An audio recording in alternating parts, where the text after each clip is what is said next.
What's up everyone, and welcome to today's video. So today is another Foodie Friday video, and today's inspiration comes from us at Antojitos over at City Walk at Universal Orlando Resort, and it is making their guacamole. Now if you have never eaten at Antojitos and you've been to Florida, you are missing out. They have some of the best tableside guacamole and queso I have ever had. Now I don't know what their guacamole recipe is if you don't get it tableside, but we always do, because there is nothing like being able to tell them exactly what you want and what you don't want in your guac. So I had the recipe directly from Universal Orlando, and this recipe dates back to May 5th of 2020, when we were all stuck inside and couldn't go anywhere. And so all of our favorite restaurants, theme parks, hotel chains were giving us all of their recipes so we could stay at home and not go crazy. So let's get started. Let's make some guacamole, and of course we're gonna taste test this. So I will link this in the description below so that if you want to make this yourself, which I highly recommend, you will be able to follow the link to the recipe. Now this was from obviously for Cinco de Mayo, and here is the guacamole recipe. And this makes one serving of guacamole. So this is for you. This is a one-person guacamole recipe. I highly recommend making it in smaller batches because you get more of the flavor that way. So what you are going to need is, this is from the recipe. Now I will change it up to the flavors that I want and omit things that I don't like out of it. So you do you. Guacamole is kind of like, a taco. Cook with your heart. Okay, so the ingredients are 1 ripe avocado. This says a teaspoon of jalapenos. I'm sorry, we're using more than a teaspoon of jalapenos. A teaspoon of tomatoes. Again, we're using a little bit more tomato. 1 teaspoon of red onion. You already know there's going to be plenty of onion in this. A teaspoon of garlic. And I will say I'm cheating on that. I have some minced garlic that we're going to be using instead. Now this is what I'm going to be omitting. Olives. I don't like olives in my guacamole. I'm sorry if you do you, but I don't. Some salt, some cilantro, and just remember you want the leaves off of the cilantro, not the stem. Some lime juice, and again, I admit this, a drizzle of olive oil. I don't put the olive oil on it because I think there's enough fats in the avocado to completely make this perfect. So the directions are to cut the avocado in half, discard the pit, scoop the avocado into a spoon, put your ingredients in there, mash it all together, and enjoy it. So let's get started and let's make some guacamole.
Got our guacamole put together. I did end up omitting the garlic. When I opened up the garlic container, it smelled kind of funky, and I know I have another jar of minced garlic somewhere, but I can't find it. But that's all right. It'll be good without it. So here's what my guacamole looks like. It's very, very chunky, but that's because I use big chunks of ingredients in mine. You can definitely chop your amounts smaller. You can use smaller amounts if you like more of a smoother guacamole. Like I said, I like the chunky guacamole. I've got me some chips. Now it's time to taste test this.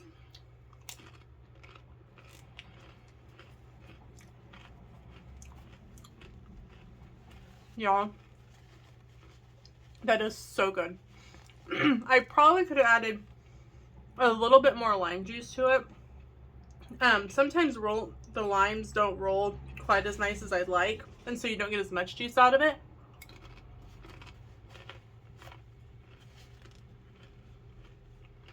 But this is so good. The great thing about this recipe, as I continue chewing, is that really all the ingredients are something that you can get fresh over the summer. You can get fresh jalapenos. You can get fresh onion. You can get fresh tomato. Check out your local farmer's market. Look for the avocados that are really, really like squishy, that are super, super ripe. It makes it much easier to smash and much easier to incorporate into everything. Cilantro, you can buy a big bunch for very, very inexpensive at your local grocery store. And limes, you can, if you don't want to use fresh lime, you can always use lime juice. You might get a little bit more of your lime that way.